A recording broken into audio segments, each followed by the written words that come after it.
Hello friends, welcome to Chitra's vlog. நம்ம இப்போ என்ன பார்த்துட்ருக்கோம்னா பாஸ்தா எப்படி பண்ணுறது, இப்பி பாஸ்தா எப்படி பண்ணுறதுன்னு பார்த்துட்ருக்கோம். இப்பி பாஸ்தா பண்ணுறதுக்கு ஒரு வடைச்சட்டியில் எண்ணெய் ஊற்றி கடுகு உளுந்து போட்டாச்சு. அதோட இப்போ வெங்காயம் தக்காளி ரெண்டும் சாப் பண்ணி போட்டிருக்கேன். இதோட உப்பு காரம் மஞ்சத்தூள் போட்டு நல்லா மிக்ஸ் பண்ணிக்கோங்க. கொஞ்சம் வெங்காயம் தக்காளி ரெண்டும் வதங்கினதும் அதோட இப்பி பாஸ்தாவோட ஒரு மசாலா கொடுப்பாங்க. அந்த மசாலாவை தண்ணியில் மிக்ஸ் பண்ணிட்டு இதோட சேர்த்துக்கோங்க.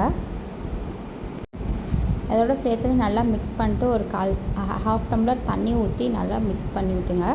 அப்புறம் க்ளோஸ் பண்ணி வச்சுருங்க. நல்லா கொதித்து வரட்டும். ஒரு 5 மினிட்ஸ் விடுங்க.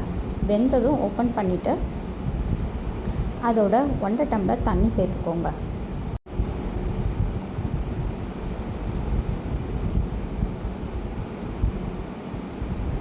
கூடவே ஒரு 1/2 ஸ்பூன் சர்க்கரை சேர்த்துக்கோங்க. உப்பு சரியாக இருக்கான்னு செக் பண்ணி பார்த்துக்கோங்க.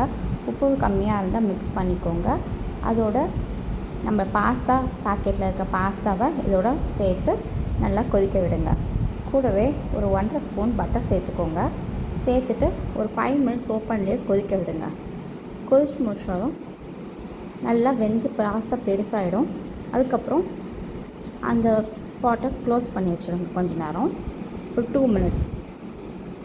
அதுக்கப்புறம் ஓப்பன் பண்ணி நம்ம சர்வ் பண்ணலாம்.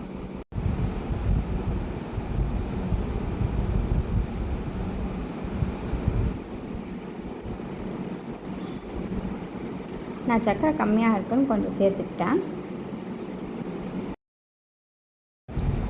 தேங்க்யூ ஃப்ரெண்ட்ஸ், தேங்க்யூ ஃபார் வாட்சிங் my channel. N channel subscribe பண்ணுங்கள், ஷேர் பண்ணுங்கள், லைக் பண்ணுங்கள். தேங்க்யூ.